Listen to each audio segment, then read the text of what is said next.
We shouldn't know of such things. No. We both know somebody who actually went through that.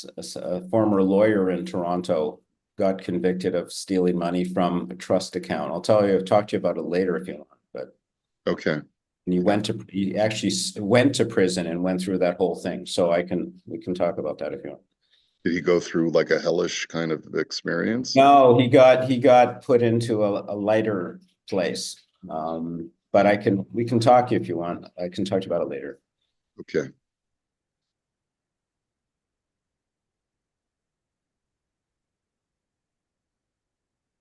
Okay. So we were in the middle of this tshuva. Good morning. Um, we have really just started this tshuva. Uh, who owns the pushka that's in my house? Do we say that once the money gets into the pushka, it now belongs to the charity because they provided me with the utensil for collection, or not? So we were looking at a quote from the Shulchan Aruch yesterday. He says, "Uve Shulchan Aruch pasak, Kelav shel Adam kol makom sheyesh lo reshus lahanicho kanalo." He says a person's utensils will acquire, his containers will acquire items for him, provided that he has free domain to put the container there. The kaven shenichnusu hamitaltalin betocha kli. Ein echad mehem yochol lachzar bo, v'harei kamo shehunchu betoch beito. And therefore, if the seller places the commodity product into the container, then it's as if it's already now in the possession, in the home of the buyer.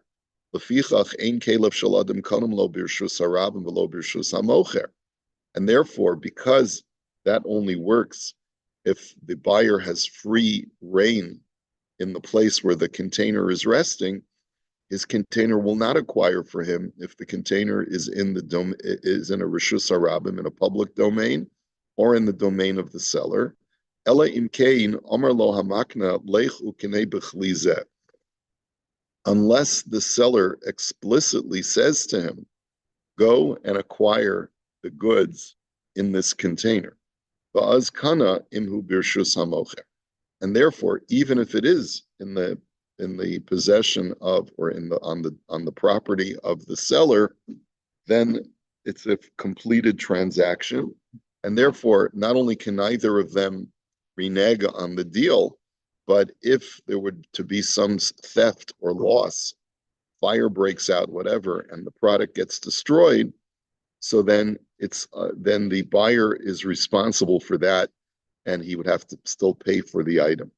So, uvenidon didan. So, in our case over here, lo mibaya l'das haposkim shesovrim sheim nasan hamocher reshus la lokeach laniach sham kelav shekanu lo kelav afal pi shelo amar lo lechu kinei. So he says, in our situation, there are certain poskim who say that if the seller just gives permission for the buyer to put his containers on his property, that's enough for the buyer to can have considered to be acquiring anything that's deposited in those containers, even if the seller doesn't say explicitly, "With this you shall acquire." Gam kana kupa koina li urgun hatzdaka. And therefore, according to that opinion, uh, if a charity organization gives me a pushka, then that's, in a sense, the fact that I've allowed that pushka to be in my house means that I'm acquiring the tzedakah on behalf of the charity as soon as I put it in the pushka. Elafilu l'das harama shekasav shetzarach hamocher lomer lelokech zil keni v'lo maspika netinat reshut levad. But even according to the Rama that we saw yesterday, who says that the seller has to explicitly say to the buyer, "With these containers you shall acquire." Okay, so Hare Khan sha'adam meniach et kupat hatzdaka beveito zeyoter mizil ukni. But the fact that I took the pushka and left it in my house. And I didn't, no one was coercing me to take the pushka. The charity said, would you like a pushka so you can put money in the tzedakah box? And I said, sure, I'll take it into my house. That in itself is as strong as saying, with the container, the the owner of the container will acquire. And therefore, it seems pretty solid of an argument that the charity organization acquires the coins as soon as the coins are dropped into the pushka. Now let's just see. Let's just see.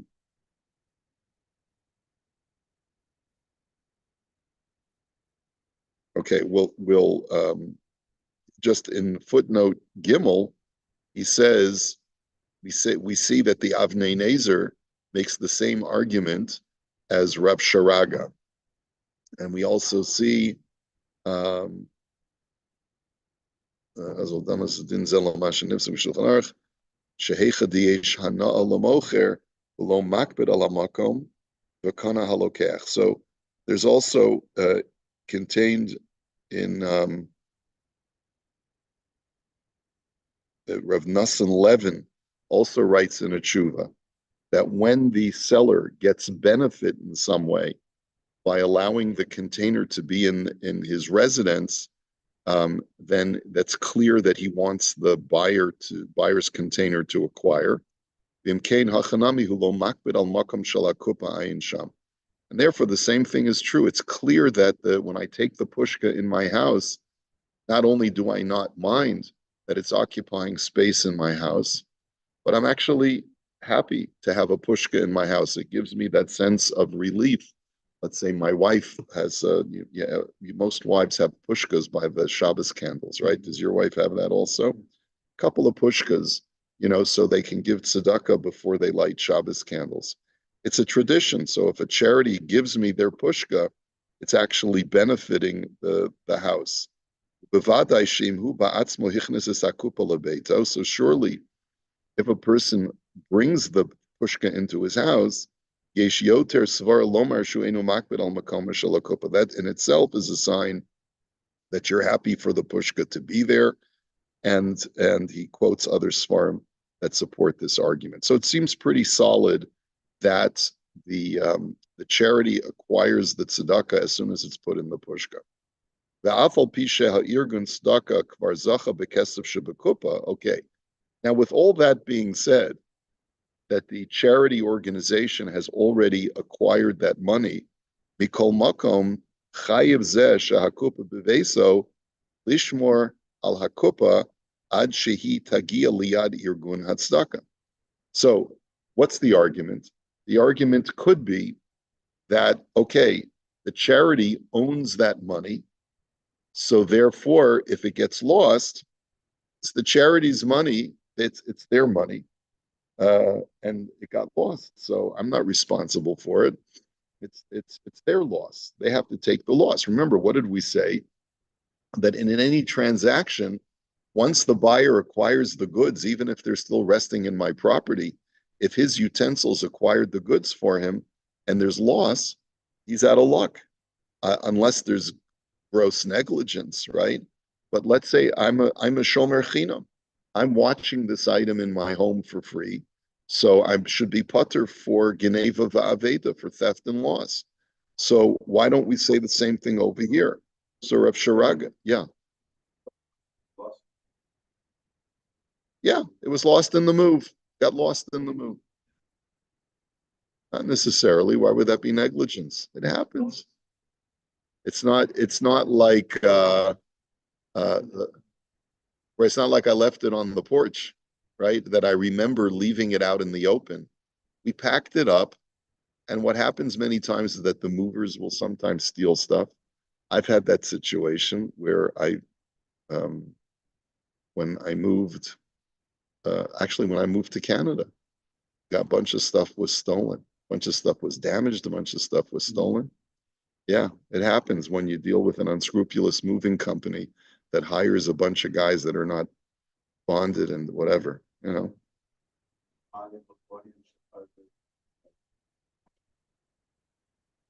What's that? Why? Because it's cash. So, yeah, I don't know if I would say that if it's a bunch of coins. If it was like, $10,000 maybe, but if it's a couple $100, not more than that inside a pushka, I don't know if I would say that it requires more guardianship than just putting it in with all my other stuff. Yeah. Anyway,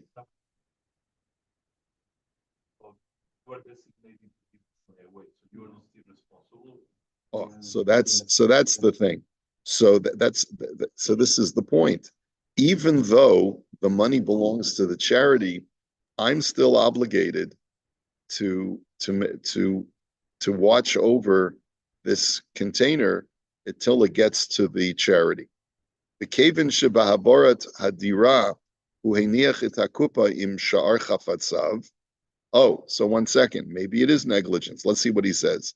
He says, since when you were moving, you left the pushka with your other valuables, ein safek shezeh pshia lahaniach mod geluyim bifnei ha'ovdim. He says, like Lloyd, he says that there is a negligence here to leave a container of money in front of workers. And especially because they're taking everything out into a public area, including this pushka, as they load it onto the truck. So that's a certain kind of negligence. The shomer chinam chayev b'pshia, and a shomer chinam is liable for negligence. So he does say, like Lloyd, he's saying that there is a certain negligence involved. Let me just see. Al kain, and therefore, alav l'shalim le'irgun hatzdaka, es kol hakesef shahaya b'kupa v'gam al hakupa atzma. And therefore, the fellow has to, now question is it considered a pledge? I don't know that you would consider it a pledge, but let's see. Maybe we will. We'll study the footnotes to see what he says. But in any event, Rav Sharaga paskins that the guy who's moving is liable to replace the contents of the pushka and the value of the pushka itself, which may be, a couple of bucks, for one of those metal or paper pushkas. Bimlo yadua kama kesef haya bekupa, yishalim litztuka ba'ofen sheyetze hasafek libo. And if you don't know exactly how much money was in the pushka, you should give them so much that you remove any doubt from your heart. In other words, you have to estimate. I know my wife puts in a shekel every Friday. How big is a shekel? How many shekels can we get into that pushka? Can we get in 100 shekels, maybe 200 shekels at the most? So that's what the amount that I'm going to have to pay to the organization.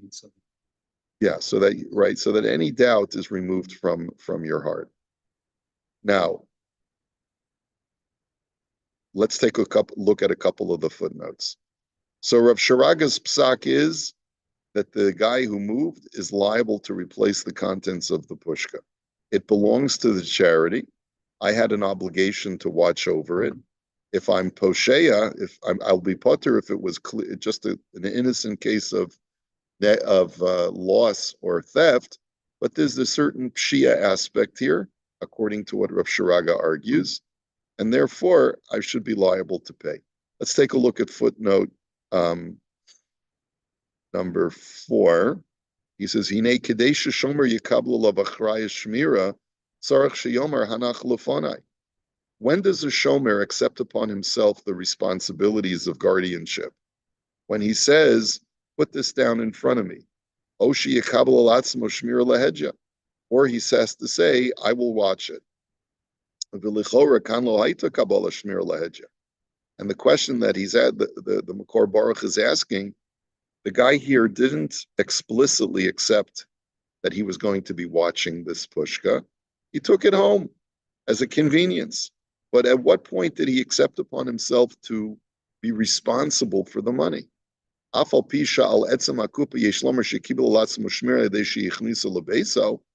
right, so you could argue the pushka itself, the container which is worth $1.50, he did accept upon himself by bringing it into his house. As the Shach writes, but can we really say that he ever accepted upon himself responsibility to watch over the money that was placed in the pushka? So that's our question to Rav Sharaga. Mikol makom amar lan Rabbeinu Hagon HaMechaber Shlita diyesh das shemi shemachze kupas tzedaka beveso gam mekabel alatzmo achrayas al kol panim mipshia. And so Rav Sharaga, when he was asked this question, he said, yeah, we have to assume, because that seems to be the general consensus, that if a person brings a pushka into his house, he's accepting upon himself the responsibility to make sure that the money gets to the charity, so long as, in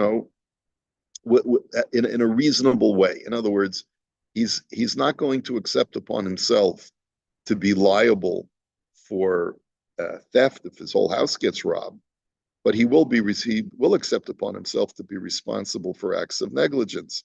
And so Rav Sharaga felt that that's implicit, that it's implicit. Anytime you bring a pushka into your house, you know that with every shekel that you drop into the pushka, you're sort of committing yourself to be responsible with that money so that it gets to the charity. Okay? And then in footnote hey, he says, Kamoshin Ifsek b'Shulchan Aruch sheshomer chinam chayiv b'pshia. The reason why you're liable is because you're a shomer chinam and you're liable for negligence. Now, even though you could argue, like I tried to argue, that you're leaving it with all of your other stuff, your valuables, so why is that negligence?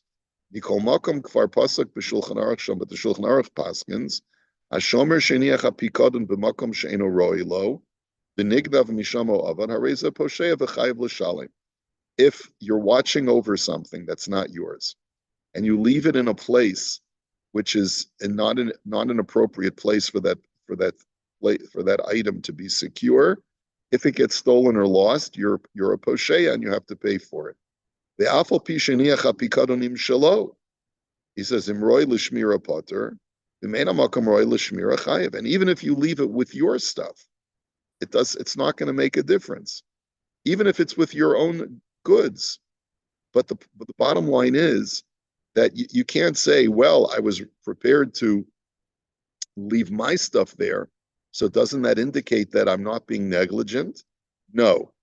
The answer is that even if you're willing to take a risk with your items and say, I don't mind if the movers take my valuables and move it, I'm willing to trust them, but that doesn't exempt you from your liability to somebody else. B'shalohu rishai v'ena rishai b'shal acherim.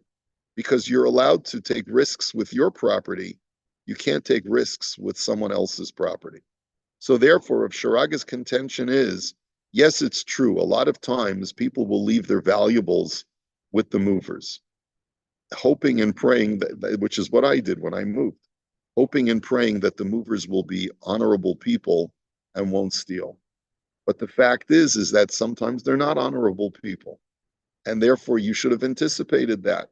You should not have left it out in the open with your other valuables. And therefore, you're considered to be a posheya nonetheless. Let's see if there's anything else. Now, okay. So now he says, but here's another argument that we could make with Rav Sharaga. He says, Afal pisha nifsak b'shulchan aruch b'zel l'shano. The Shulchan Aruch paskins that mishi hifchidu etzlo mos aniyim o pidyon shvuim u'posha ben benigdavu potter shenemar lishmor v'lo lechalek la'aniyim.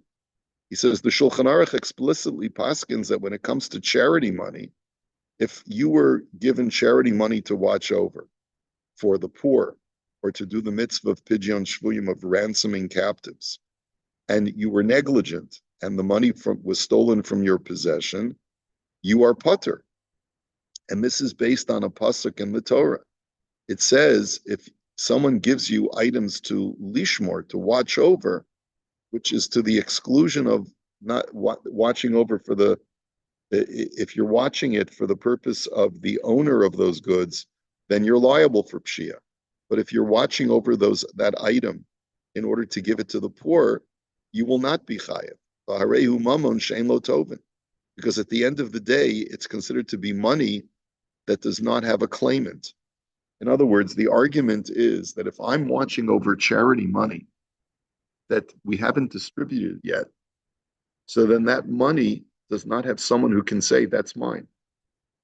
It's one thing when I'm watching over Hal's item.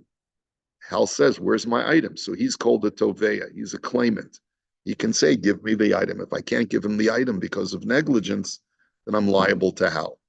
However, in a situation where I'm watching over charity money, which poor person can say, give me my money? It's abstract who the recipient of that money is going to be. Oh, okay. So we're going to get there in a second. But he's anticipating your question. The question is, we know in the Shulchan Aruch that if you've been given charity money to watch over and it gets lost or stolen, even through negligence, you're going to be potter. He says, but bamed dvar mamurim b'she'ein zeh hamamon mufkad la'niyei makom zeh ulishvum yeduyim.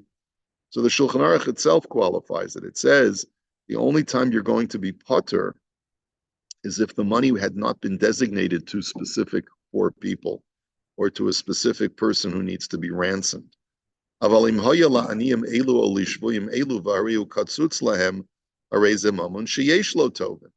says, but if the money had already been pre-designated to specific individuals who are going to be the recipients of that charity, so then that is now money that does have a specific claimant, and via shalim in pasha, and therefore if you're negligent, you have to pay. Or you have to swear that you weren't negligent. And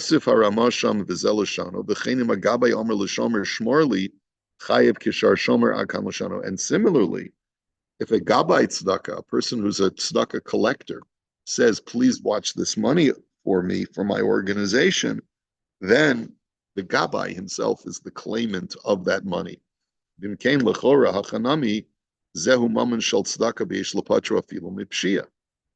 he says, so then why don't we make the argument over here that this money that I've been putting in the pushka consistently, let's say for Tomchei Shabbos or for Hatzalah, why don't we say, well, we don't know who's going to be the recipient of that money. It's a nondescript individual. So maybe I should be potter because it's Mamun Shen Tovim. I can't identify the claimant. So Yesh Lomar, so his answer is, the hacha sheyesh irgun tzedakah shakesef nitram lo v'acharei shakesef magia elav asu mechalik laniyim kefi roseinav. He says the answer is that this money was designated for a specific charity, Tomchei Shabbos, Hatzalah, whatever it is. And after the money reaches the organization then decides which aniyim it's going to distribute the money to. And in that situation, it's the charity organization itself, as you were arguing, Lloyd, that is the claimant. Okay? So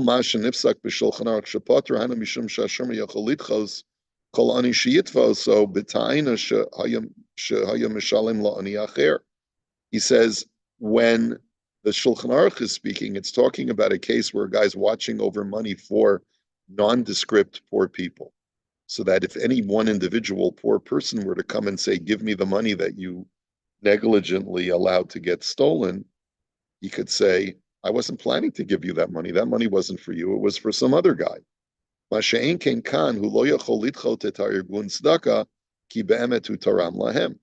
over here, Tomchei Shabbos, that I'm putting the money in the push and their pushka, could come to me and say, we are the claimant. We need that money to prepare food for our client base. And he quotes another sefer that makes the same argument. There's an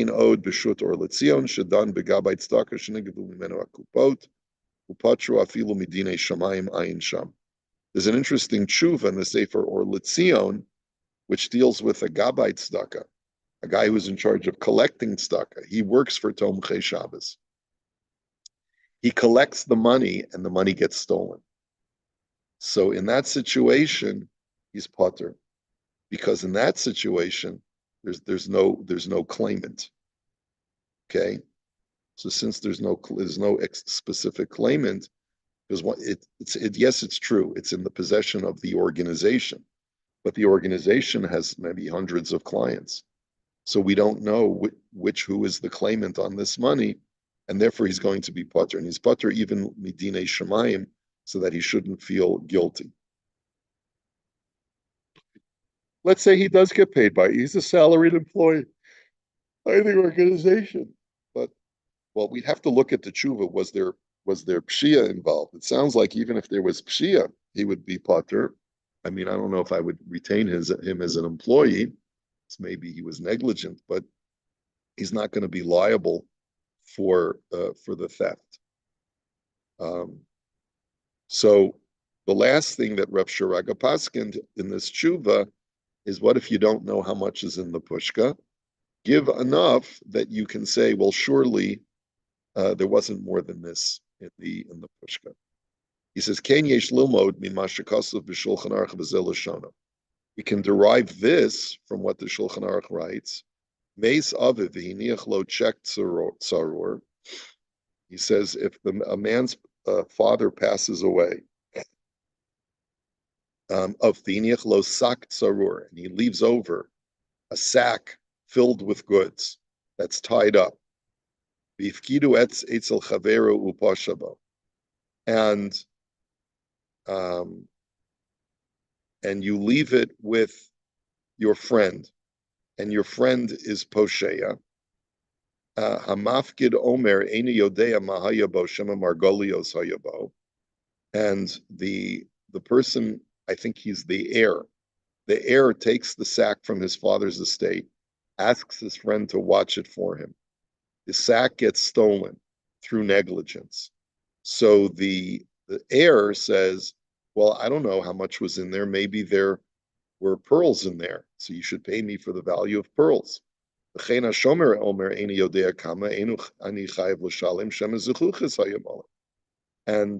shomer says, well, I know it was a heavy sack, but maybe it wasn't filled with pearls. Maybe it was just filled with marbles, you know. So Yishba HaShomer Ketakonis Chachamim She'eno Birshuso. So the shomer takes a shvua that he's not holding on to the sack. It's not like he pretended that it was stolen. And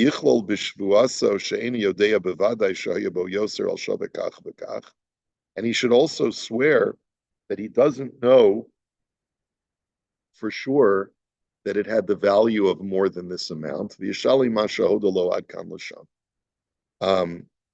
And by making that vow, he says, listen, I don't know how much was in there, but I don't have to assume that it was filled with very expensive pearls. I would assume that even if there was just marbles in there, it certainly wouldn't be worth less than this amount, right? And I don't know that it had anything worth more than X. So let's say, based on the weight of the sack, in all likelihood, it had at least $50 worth of goods in it. But I have no way of knowing whether it was more than $50. So therefore, so then the guy should pay the $50.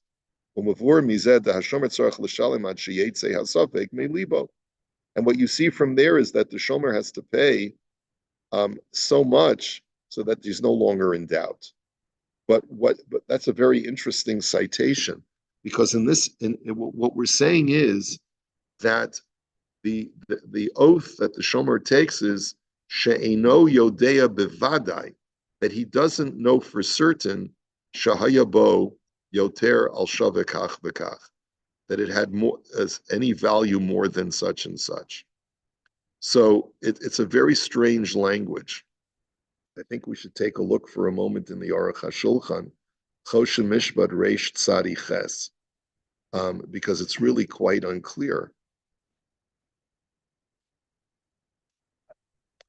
He's got to swear that he doesn't know what's inside the sack, but he's not responsible for more than the amount that he doesn't know for sure. Like he has to basically pay what he knows, what he has a fairly certain that has a minimal value, but he doesn't have to pay more than that minimal value. Well, he can estimate based on weight. that the fact that the sack was a 20 pound sack, even if it had something very not valuable, a 20-pound sack probably at least had $20 worth of goods in it.